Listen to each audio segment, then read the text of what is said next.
Well, today is World AIDS Day, a day each year when we remember those we've lost to AIDS. And when we look to see how far we've come in the fight against AIDS. CBS 4's Ted Scouten live in Wilton Manors with more for us tonight. Ted.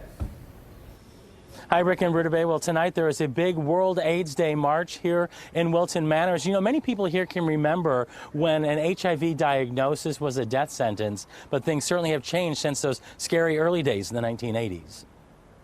Well, I was destroyed. 2010 was a tough year for Jabari Harris. That's when he learned he was HIV positive. 2013 is when Nico Thomas got his diagnosis. Because I always had the mindset of, oh, I'm having unprotected sex, but it won't happen to me. Because it hasn't happened yet. And then when it did happen, I was like, okay, it's real. Nico and Jabari have known each other for years, but just started dating last month. Each has taken control of their health after learning they were HIV positive. My dad actually was like, just take the medicine, shut up, and stop crying. Life goes on, and it's kind of lived by since then. I guess that was probably some of the best advice. It was. They take their meds religiously and are both healthy and quite happy.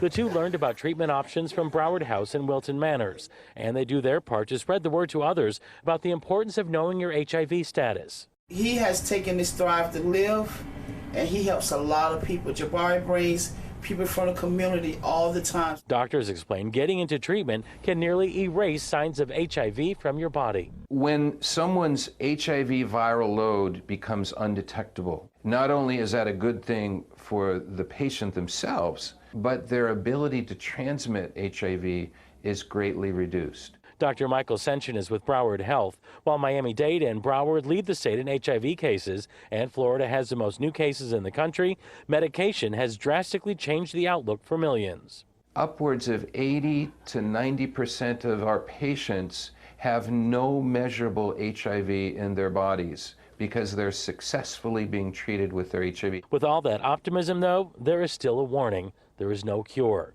But at least now, people are living healthy lives with hope that one day it will be gone forever. We're not really worried about the speed. As long as the wheel is still turning, then we're grateful to be on the ride. And that march begins tonight at 7 o'clock on Wilton Drive. It ends here at the Pride Center at Equality Park for a vigil. If you want more information on World AIDS Day events around South Florida and free testing sites, go to our website, cbsmiami.com. Live in Wilton Manors, Ted Scouten, CBS 4 News. All right, Ted, thank you.